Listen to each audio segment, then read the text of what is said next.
Alight Media presents the Second Generation Talk podcast, a podcast by the second generation for the second generation.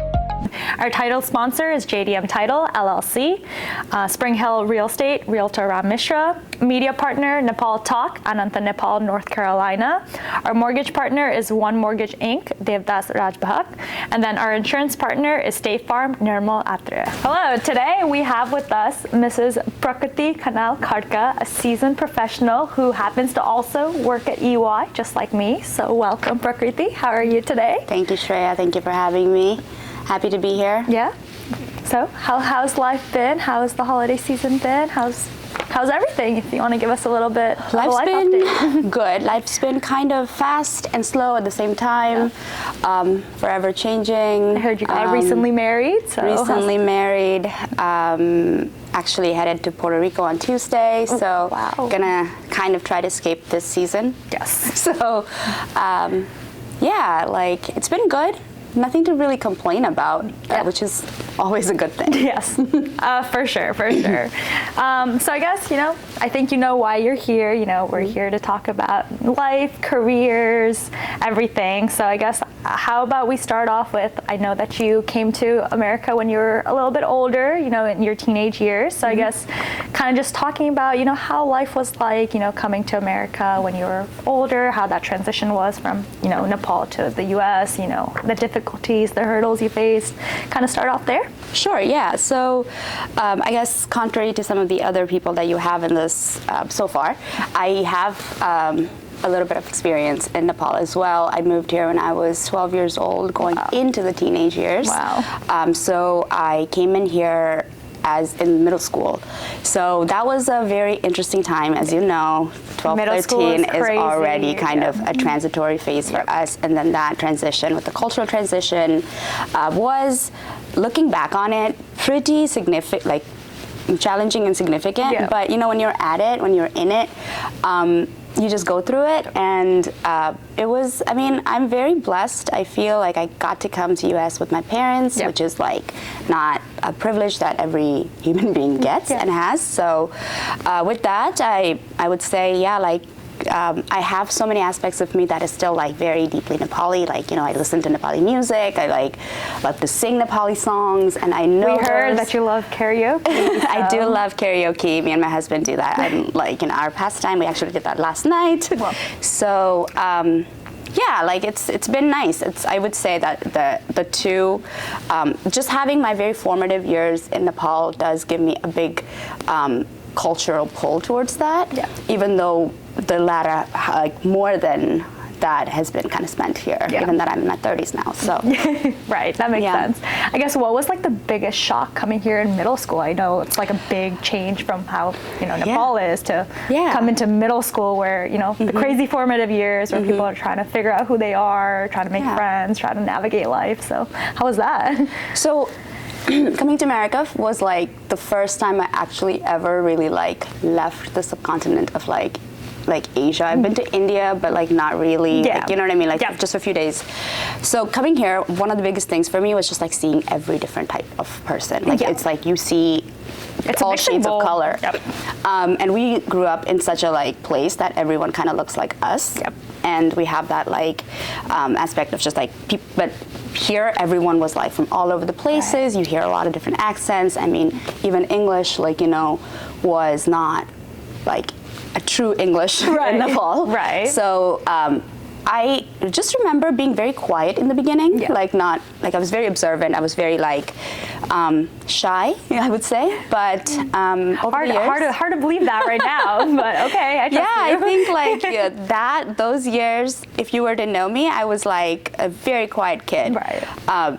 That's not who I am today. Right. Thank God for that. But that was my biggest shock, just like seeing all different kinds of people. Yeah. And given that we did come to Northern Virginia, which I do think is one of the more diverse places with immigrants, that was definitely the one thing that I still kind of remember as an experience.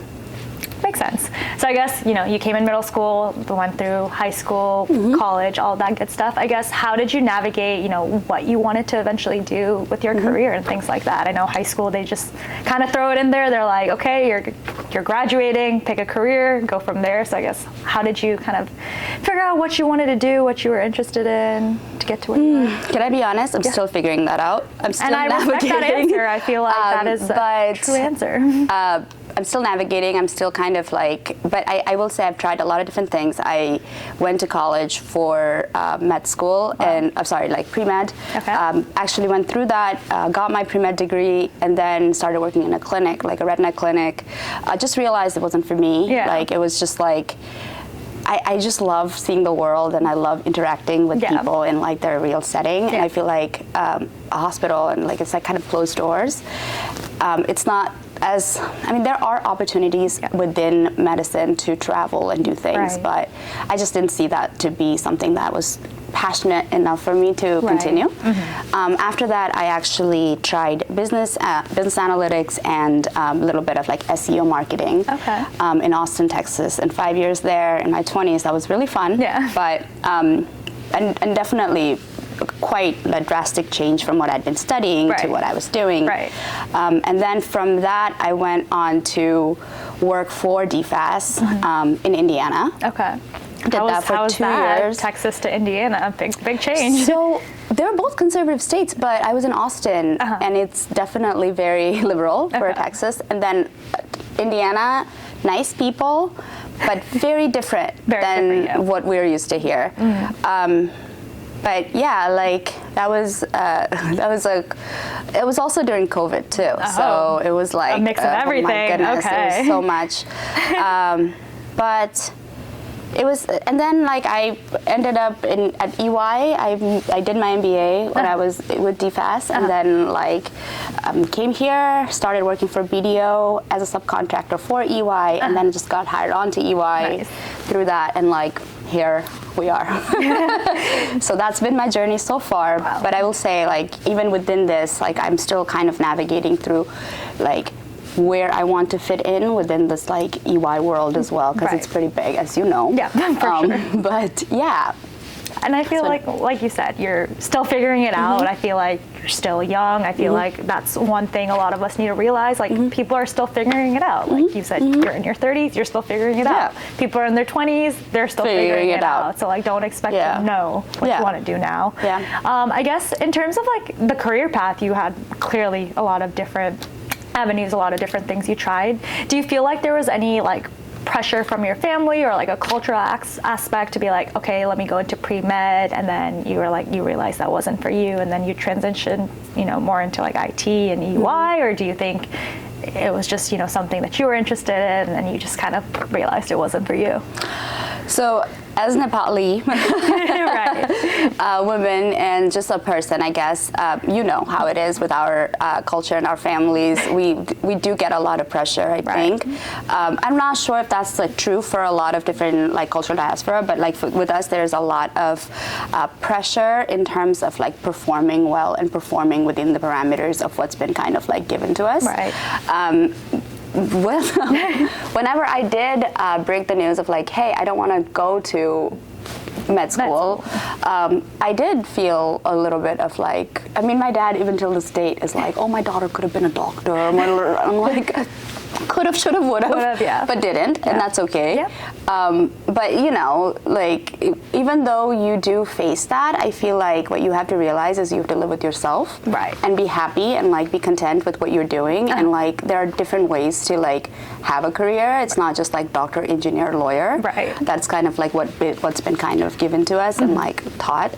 But like with the emerging of like the IT world and like the jobs just becoming so much more diverse, it's very important to kind of like look out and like see outside your bubble to see what is actually out there. Try it out, because contingent economy is beautiful. Like, but yeah, like that's what I would say. That makes sense. I did face the backlash. I think it's very common within our Nepali community for people to be like, you have to be a doctor, you have to be an engineer, you have to be a lawyer, and it's just like, kind of puts you in that box, but there are so many other career paths out there that you can choose. So that's very valid.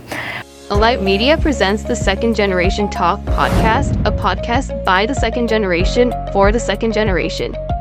Our title sponsor is JDM Title, LLC, Spring Hill Real Estate, Realtor Ram Mishra, media partner, Nepal Talk, Ananta, Nepal, North Carolina. Our mortgage partner is One Mortgage Inc., Devdas Rajbhak, and then our insurance partner is State Farm, Nirmal Atre. I guess going off of that, I guess how do you make time for hobbies or things outside of work, you know? Yeah, of course. I think to keep yourself sane, you have to kind of have a good life work balance. Yeah. I like to go out to dinners, have friends over. I love to travel, and so does my partner. We're that's special. Yeah. I think that's one thing that really connects us. Whenever we're okay, let's plan our next vacation. Right. Where we're going. Something to look forward to. Yeah. And then just singing, that's fun. Yeah. Cathartic. Love to work out sometimes. Yeah. Not as much as my husband does, but That is so valid. Do you think it's been hard though, trying to find time for hobbies, with work and all of that, or do you think it's just a matter of, taking that initiative and making the time?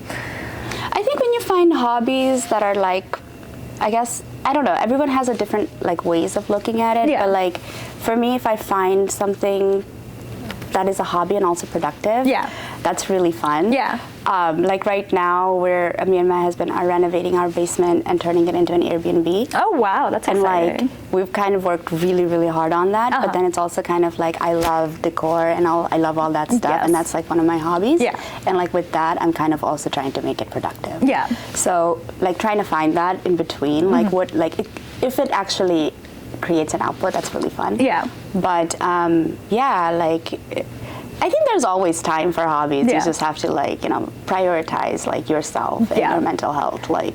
For sure. I think, when you first start out in your career, you want to make a good impression, things like that. So I feel like hobbies always end up in the back burner. But I think it's definitely important to have that separation, post work, doing things for yourself, or else you'll burn out. And that's definitely not something that we want, for sure. Yeah. So I guess, you've tried a lot of different career paths. You've gone to where you are in life, very successful. You've made time to travel, hobbies, all of that. I guess what's a big, one piece of advice that you want to give, the second generation, people who are still trying to figure out what they want to do, kind of are a little lost. I guess what advice would you give them? I feel like I've already touched on this a little bit, but just looking outside your box and realizing that it's not just one thing, right? If something doesn't work out, there's 20 other things that will. So don't feel like you're stuck, or and you're also in a place where there are opportunities everywhere. I just have to look out and see, and I don't know, maybe something that you never thought would be something that you like doing, you may love doing it. So try it out. I think that's really, that's the one advice I can give. Don't be afraid to try something new. Don't be just, you never know. Right. Me and my husband actually met over the internet, which I thought I would never do. He is Nepali, which I thought I was never gonna do. Wow. But I'm so happy with it. Now that I'm there, but who would have thought? It's an example, just going outside of your comfort zone and being a little bit more open to the world. Yeah. Really, would middle school Prakriti think that's how you would have found your husband? Probably not. Nope. Actually, even post-college, post-grad school, Prakriti wouldn't have thought that. But yeah. But now here we are. Here we are. And then I guess one other thing, since you said you came from Nepal, when you were 12 years old, I think how has your cultural identity, how have you kept your cultural identity, even in your 30s, you've been here for so long, obviously you've probably gone back to Nepal and all of that, but how do you maintain that cultural identity and using that to shape your life? I think it's much easier for someone like me and you and people that are first, second generations because we do have families and we do have like uncles and aunts and grandparents and like so much of our like language and all that still intact. I do see this as a challenge for our like future generations, just because I think it will start to die off a little bit. I think one of the things that we can do, or like, you know, what I think has helped some of the people that are like a little younger and also like born here people, is like just making sure that they do speak the language and like, because I think with that ties in so much of the culture. And like prioritizing that at home, like, you know, I think for me I wouldn't say that's not necessarily been a challenge, just because I think I moved here at a certain age. Right. But yeah, my parents speak Nepali. I speak Nepali at home. I go back and forth. Right. I read Nepali, like, you know, all that. So that hasn't been a challenge, I would say, but I can see that being a challenge for like my children and like, you know. So you like really have to be proactive to teach them, to make sure our culture, you know, stays alive. So that's so valid. I guess anything else you want to share, or any, you know, other pieces of advice or things you wish, you know, someone had told you when you were younger? Don't be afraid. You don't have to be a doctor. Right. Like just give it a try, and like just know, like from cradle to grave, like just you'll be learning, and like it's never too late. It's never like, I can see people that are like so much older that are just like having this like wonder in their eye because they found something new. Like, and like, you know, like you'll always be excited by something new, and like give yourself that opportunity, I would say. And I think that's really important. It's never too late to try something new. If you realize, you know, when you're 60 you want to try something different, it's never too late. So I feel like that's something people need to realize. And that's also like something that our parents, our grandparents do, right? They come to this country and they're this like really older age, and they still figure everything out, and it's never too late. So it's not late. It's never too late. Young. We're young. We have so much time. So definitely agree with that. I have a question for you. Okay. Hit me. How has this bicultural experience been in terms of like work, love, and all these other aspects of it? I think it's a balancing act. I think, like you said, I feel like I'm very enmeshed in my culture as well. You know, my parents speak Nepali at home. I speak Nepali at home. My brother speaks Nepali. We're rarely involved in the community. But then there's also that aspect of, you know, I've grown in America. I came here when I was 2.5, so you know, I feel like a lot of my life is very Americanized. So finding that balance, I think the biggest challenge is teaching my parents. You know, it's like we are both cultures. We're Nepali and American. I'm a Nepali American, and just like trying to, you know, teach them, you know, the way I make decisions, the way I navigate love, the way I navigate life, the way I navigate my career may not be, you know, how traditionally people in Nepal, or like how our parents would go about it. So I think it's been a little bit of a balancing act. I think my parents have, you know, slowly learned, you know, as I've, you know, been able to communicate, you know, I may not think the way you guys think, you know, I may use, you know, the American side of my brain sometimes, or the Nepali side of my brain. So I think it's a little bit of a balancing act, but I think they've been really supportive, especially, you know, I originally wanted to be a doctor. I think a little bit of that was also the mindset from Nepali people being like, you should be a doctor or an engineer. So I think there was that, but then I went to school, and then my first biology class, I did not do the greatest, and I was like, maybe this is not for me. And then, you know, I was just like, let me try a different career path. Went into tech, which, you know, from there, my parents were very supportive and let me, you know, try things, make mistakes, all of that. So, I think we forget, like, sometimes that our parents are growing up with us. And, like, you know, they're also prone to make all these mistakes and all these things, and they have their own biases that they have to, like, you know, overcome. But yeah, absolutely, I think that balancing act is like that is probably one of the biggest challenges we have. And I think that's something I realized later on. It's like our parents are growing with us. This is their first time living life too, so it's like we need to take that into account, like that perspective too. It's like they want what's best for us, but they're also learning, and we're also teaching them. We're also learning as we go. So I think having that support system like really helps, you know, shape who we are. So I think I'm very fortunate to have, you know, my parents. You are as well. So for sure. Absolutely. All right. Well, thank you so much. I hope you have a wonderful day. Thank you so much for giving us such valuable insights, which I think a lot of people can take. So, thank you. Shreya.